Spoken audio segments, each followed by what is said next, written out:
I guess we are live. Welcome everyone to today's The Expat Woman Show. My name is Nyna Caputi, and I am the founder and CEO of The Expat Woman. And I'm really excited to have my guest today, Sarah Siegert, who is a friendship coach for expats. And she was also a speaker at our inaugural The Expat Woman Summit, where she spoke about the same topic in November 2023. So, Sarah, I'm going to have you introduce yourself a little bit more, Yeah, where you're based and what you do. I seem to have lost connection with some of my Facebook groups, so I'm going to try figuring that out while you introduce yourself to this lovely audience. Thank you. sure. Yeah, thank you so much, Nana, for having me. I am Sarah. I'm a friendship coach for people who live abroad. I am an expat myself. I'm originally from Germany and I moved to London in 2019. And I have really struggled with making friends, with feeling lonely, with feeling isolated and different than anybody else in the beginning when I moved abroad.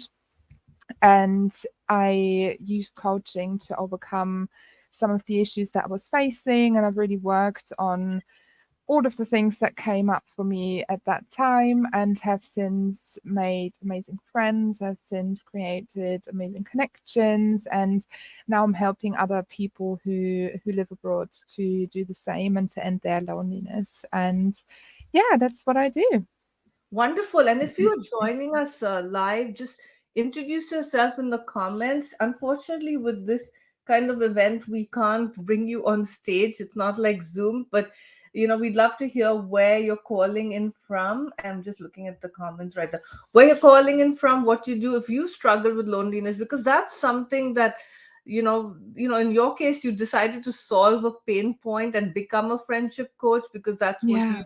encountered.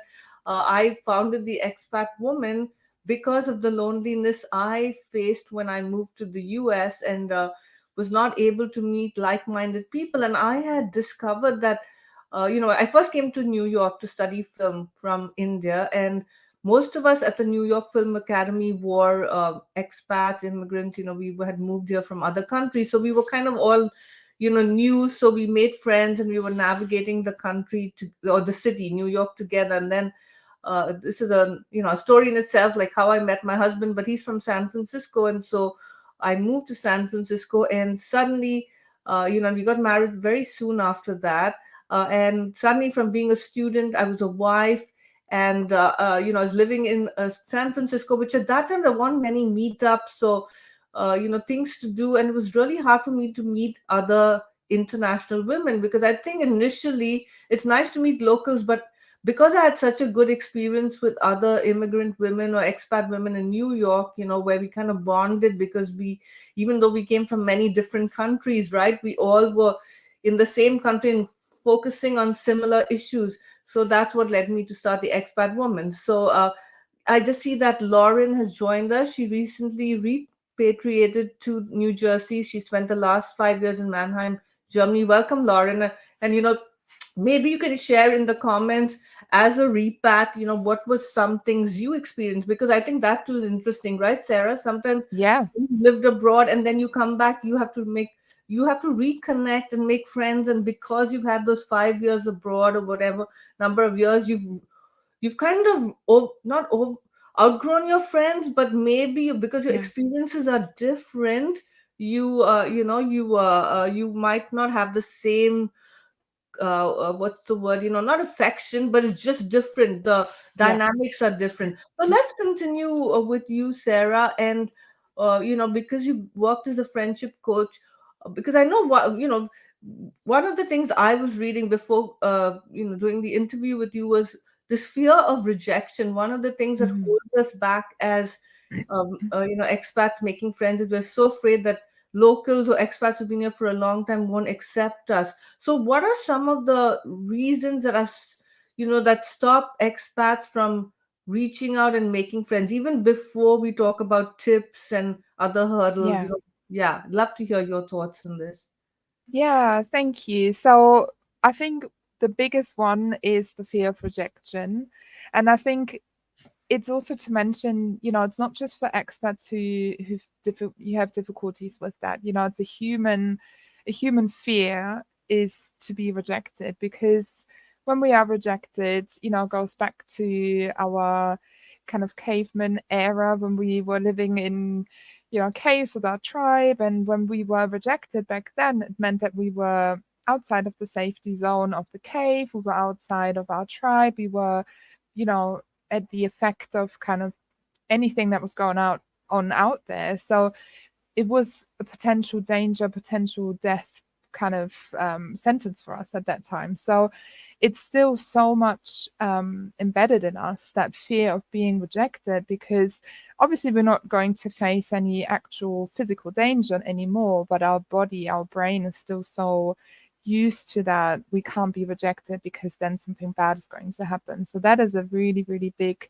barrier for people to go out and meet people. And it's not just the meeting people, but it's meeting people in a way that they, where they can be themselves, and where they can actually show up and be open to presenting themselves for who they are. And I think that is what holds people back, and then lets people either not go out at all, be completely isolated and lonely, or they do meet people but they tend to people please, or they tend to adjust themselves in a way that they just say yes to everything, or they just present themselves in a way that has the least amount of friction or potential room for any rejection. So we just want to be vanilla instead of cherry whatever ice cream, right? So we just want to blend in.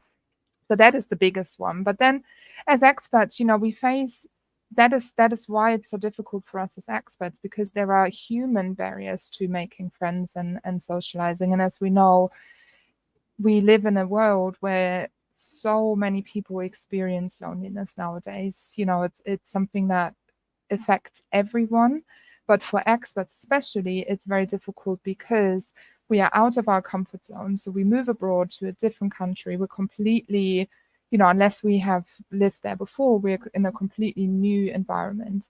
And with that comes us not feeling very safe, because everything is new, everything is unknown.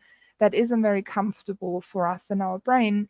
So we're kind of on a bit of a higher stress level anyway. So that is, one thing, being completely new. We don't know how to navigate this new country, this new culture. We don't want to do anything wrong. We don't want to offend anyone. We don't want to say the wrong thing, because we don't want to be rejected. So then what we do is either we don't say anything at all, or we say something that is very safe but isn't really leading to much connection.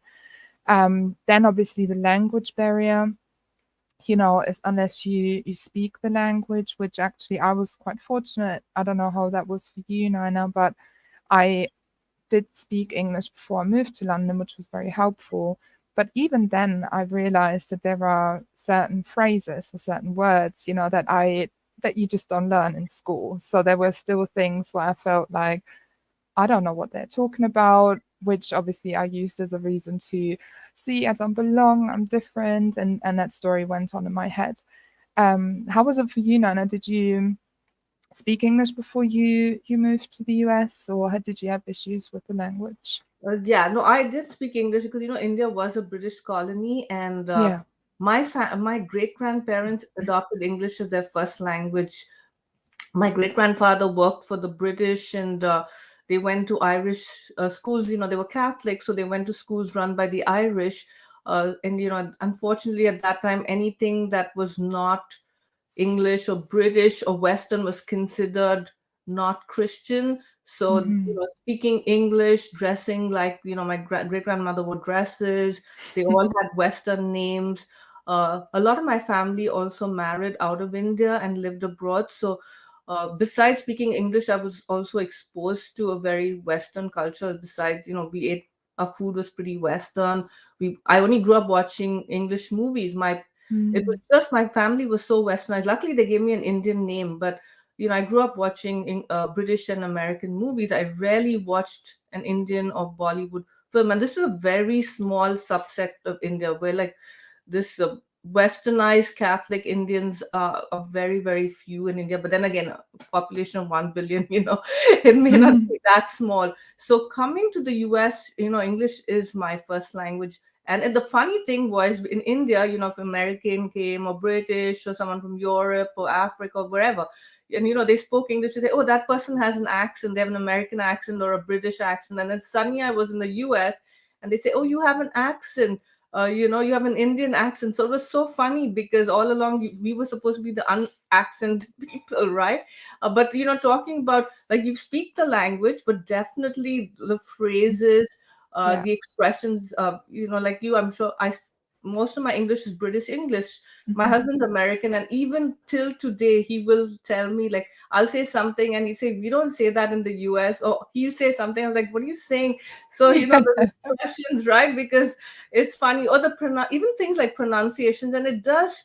I've been here 20 years, but I've stuck to my Indian accent. I haven't made an effort to speak like an American, though sometimes I'm tempted to do so just to be, not treated like a foreigner, because Mhm. people will, and again, anyone listening, and I'm sure you too, Sarah, like, people just because you don't speak like the locals, it could be English, Spanish, Portuguese, French, people tend to talk to you louder, and they tend Mhm. to, like, enunciate the words. And also there's this perception, and it's like it's subconscious, so where they think because you don't speak like them, that you're not as educated as them. It's just like, Mhm. oh, and I have a master's degree, and then so we have to work harder, right, Mhm.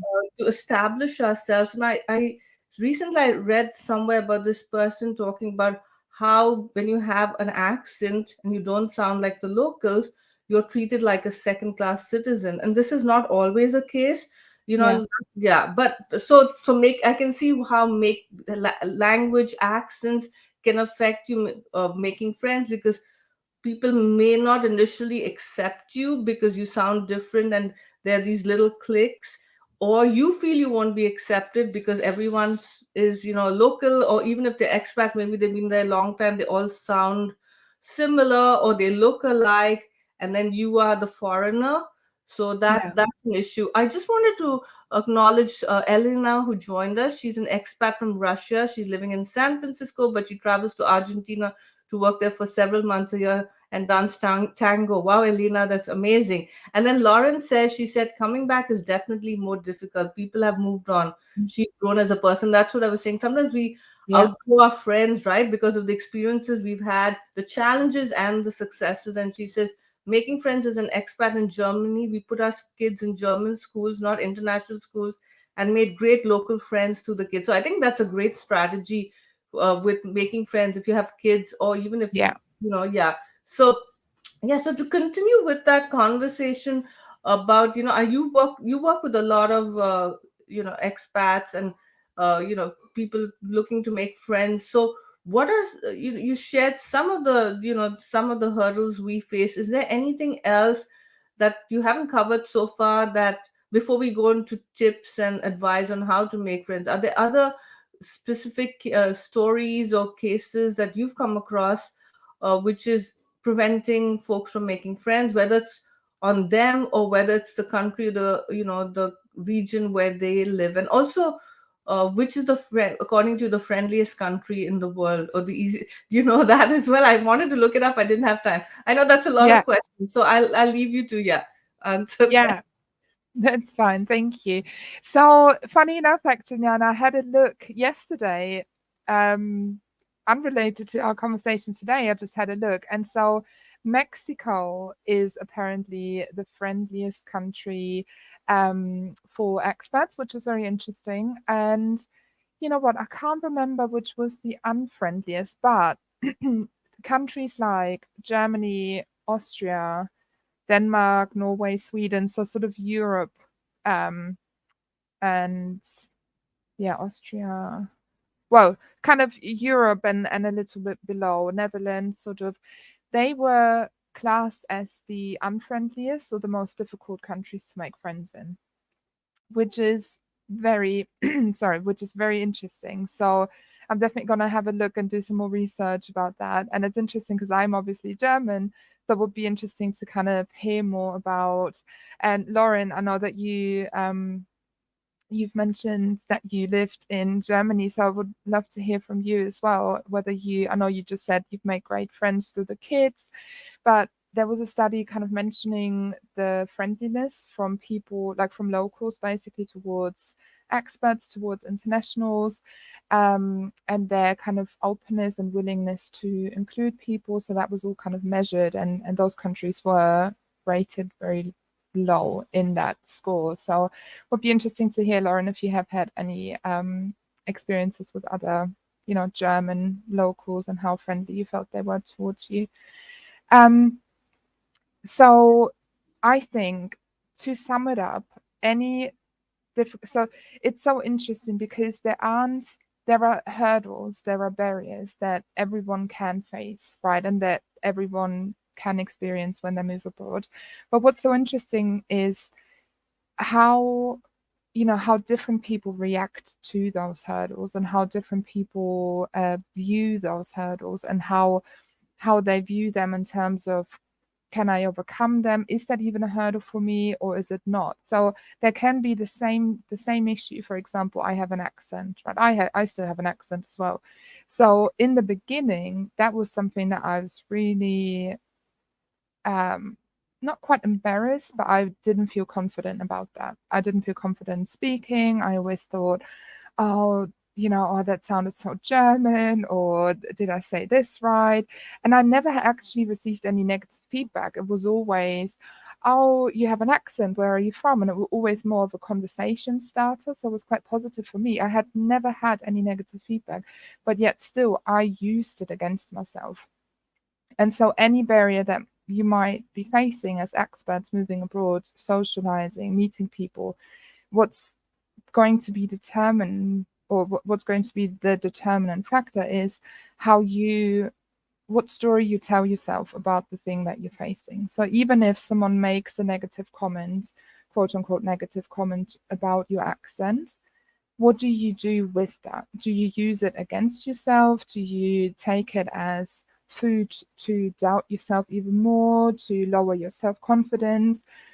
Or do you use it as, or see it as, that person had a thought about how I sound and has identified that I have an accent, and in his ears it didn't sound good, or whatever.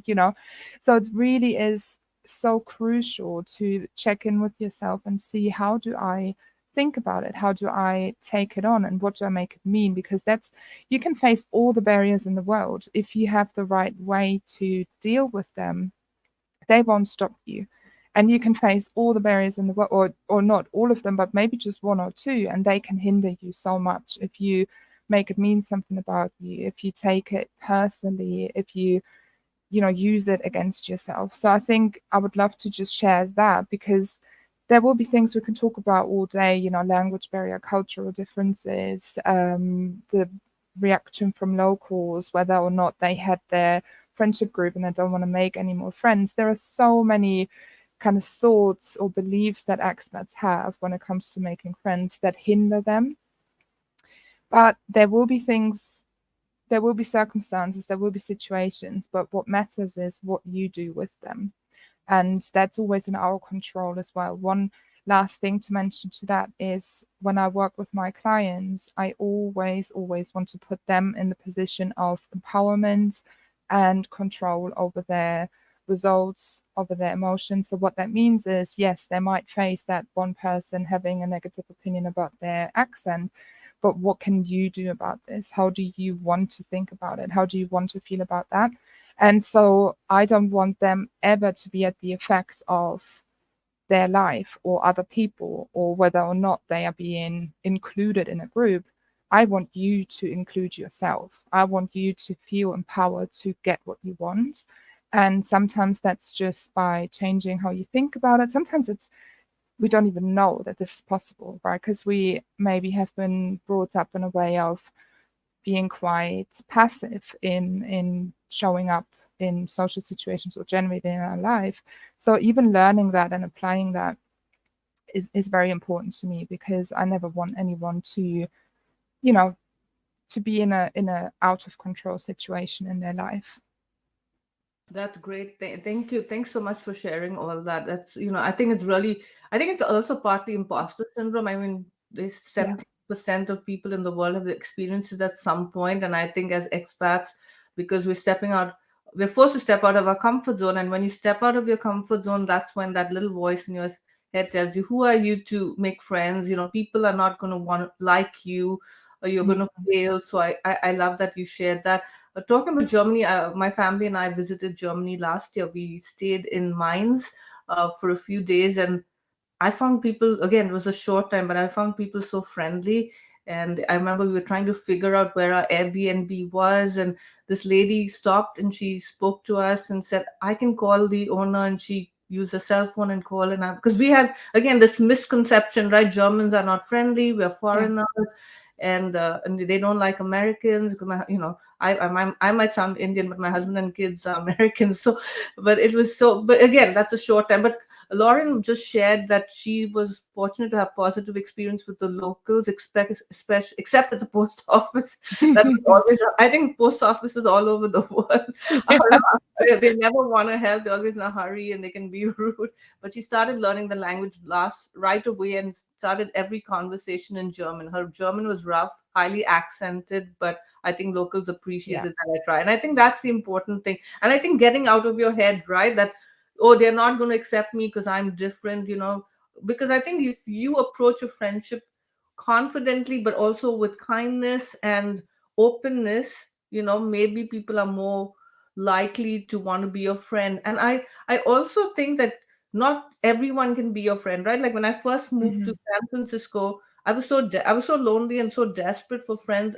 Anyone I saw, I wanted to be friends with them, right? Yeah. But maybe they and I did not even have anything in common. It took a while to find people who are like-minded. And I think as we get older, we don't it's not like when you're younger you're friends with everyone, right? As you get older, you want to have friends that lift you up, that light you up, that Yeah. the experience are positive. Like I with certain people who I feel are very draining or are toxic, I try to avoid hanging out too much with them because it doesn't leave me feeling good at the end of whatever Yeah. we're doing, right? So I Yeah. think that's also important to keep in mind. We don't have too much time left, so let's go into Yeah. some key tips that you can share with people who are listening this live or watching the recording on how to make friends when you've just moved, or you maybe you've been in the country for a while but you're still not finding that core group of friends or that best friend or whatever you're looking for in terms of friendship. Yeah. So really, it's very simple. So all we have to do is basically meet people and connect with them, right? And we have to repeat that until we have found someone that we feel they are on the same wavelength as us. We get along, we have something in common, we have a connection. So to put it very simple, it's really those two things. And on to add another point, so it isn't really about what we do as much as it is about how we do it. So what I mean by that is, if you are if you've moved abroad, for example, and like you said, you maybe have some things of imposter syndrome, or you have always had quite a low self-confidence, quite low self-esteem. You are worried about how you sound and whether you think, oh, locals don't want to accept me. So if all of these things are going on in your mind while you are meeting, while you have found a group on Meetup and you are attending it, right? If that story is going on in your mind, oh, I'm going to sound stupid and I might say the wrong thing, and how are they going to think about me, and I might get rejected, you're going to show up in a way that is very that is not very helpful, and that is not very helpful for you to actually make those connections. So while it isn't about just meet people, because you can just Google, meetup group London. I live in London, right? There are thousands of things that you can go to. So it's about, really, before you even do that, and you can start that process even if you don't live abroad yet, you can start that process on working on yourself, increasing your self-confidence, finding, just knowing who you actually are, knowing what parts of you you might try to avoid looking at, you know, some characteristics, some decisions that you've made in the past. Like, the goal is to be at peace with yourself and to really fully accept you, to have that level of confidence, to have no doubt in how you sound, to be okay with how you sound, to be okay with a person not agreeing with you being vegan or whatever it might be, right? Like, you need to really fully accept yourself and stand behind everything that you are in order for you to go out and not be worried of kind of being rejected, or to be able to deal with it. So that's really the first part. If you want to make friends, you need to really work on that first. Then the second step is just get really clear on, you know, like you said, Nyna, that happens a lot, that people live abroad, they feel very lonely. And so instead of, you know, actually focusing on who would be some like-minded people, they might start befriending people who might be other experts, or who might not, who might be locals, but just anyone without actually thinking about would be a good fit. You know, it happens a lot that people just befriend other people from their country because they both, you know, are from the same country and live in the same city now. They don't have anything in common apart from being from the same country. So what that does is it would leave you feel very unfulfilled, very unsatisfied, and the connection is not going to be as good or as high in quality because you don't really have anything in common.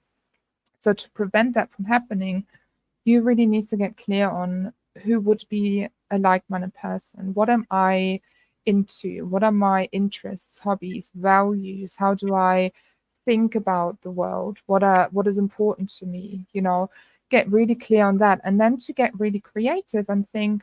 So if you know, self-development, for example, is very important to me, I'm very interested in that. So I would think about, where could I find people who are also into self-development? So that can be maybe there's a specific book club where they talk about self-help books. Maybe there are some events on Meetup or Eventbrite for people who are into self-development. So there are endless options, but we have to have some sort of a filter on it to help us not to get overwhelmed and to help us to actually find the right people. And then the other thing, people often say, oh, it's hard for me to find people I click with, you know, that I get really on, that just get me in, that I feel we have that click. And I just want to mention, for if that is something that you struggle with, what I hear a lot of people saying is, you know, I don't find people who I click with, as if it's something that just kind of happens outside of them, or, you know, the other person needs to do something so that we click. But how I like to think about or see this like click is really, it's just a form of feeling connected to the other person, right? So I click with you if I feel connected to you. And that is something that is very much in our control. And so I would offer for you to take the responsibility to create that connection if you want to, right? You don't have to, obviously, but how can you connect with that person? So it's about finding out more about the other person, being curious about the other person, finding ways or reasons why you have that connection. And even if it doesn't seem to be a person who you could connect with on the first glance, like, try and dig deeper. You know, what is something that you can connect with? And it's choosing the right thoughts about the other person as well. So it's, you know, if I feel clicked with someone, it might be because I think they get me, or we have so much in common, or they understand me. So that is what's creating the click. So why not try and see how can you apply that to other people as well? And not kind of, you know, wait, it goes back to what I mentioned earlier, to feel empowered to make that click happen for you. Yeah, so that's really about, you know, finding the right people, making that click happen, creating that connection with them. And then in order to form a deeper friendship, something that is very important is consistency. So to be able to, whatever that looks like for you and the other person, it doesn't need to be every day, every week. It can be, you know, every 2 weeks, every month, whatever works for you and your lives and your schedules. But it is important to have some sort of consistency and to be vulnerable, to build trust with the other person. So to trust the other person to be able to open up. And that is what many people struggle with as well, not because they have an actual factual reason to not trust the other person, but because they might have had some experiences in the past that make them quite worried about opening up again, or that make them anxious towards sharing. So these are all things that I work with them on with my clients to help them to feel safe to open up and to feel safe to be vulnerable. Because if we aren't vulnerable, if we don't invest into this connection, it's not going to grow. It's always just going to stay quite shallow, quite on a surface level. And that's not to say that those connections aren't important as well. We need some more surface level connections as well. But if you want to really have that deep friendship, you need to invest time and energy on quite a consistent level, and obviously the other person as well. That's fabulous. Those are so many fabulous tips, and I like what you shared about investing in the friendship. It takes two hands Mm. to clap, and sometimes you might have to give more in the beginning, but if you really, I believe in that friendship, and you think this is someone I want to hang out with and be friends with, it's so worth it. So thanks for sharing those tips. We are at time, but I'm very curious about what you do as a friendship coach. You shared some, but is it like a one session? Is it several sessions? Because I also want to share how people can work with you, how they can find you. But if you want to Yeah. very briefly share, what are some of the services you provide as a friendship coach, and how people can connect with you or learn more about them? Yeah, thank you. So I work with people on a one-to-one basis at the moment. I'm looking at probably creating some sort of group offer towards the end of the year. But currently it's a one-to-one program. So I help people over a period of 3 months on a one-to-one weekly basis to to work on all of the things we've mentioned earlier, to really reprogram their mind. That is what we're doing, as well as kind of looking at practical things of, where can you find those like-minded people, how can you hang out, what can you talk about with them. So all of the practical things as well as the mindset things. So that is how I work with people, and they can find out more information or can get in touch with me, obviously on LinkedIn. My website is friendshipsabroad.net, and I'm also on Instagram, which is friendships.abroad. Wonderful. And I'll have you also share those links in the comments. And when this is turned into a podcast, we'll include them in the show notes. But I want to thank you so much, Sarah, for joining us today, and sharing something that I think is so important for many of us expats, which is making friends abroad. So I appreciate the value and expertise you brought to the show today. And have a wonderful rest of the day. And I want to thank everyone who joined us live and who are watching the replay.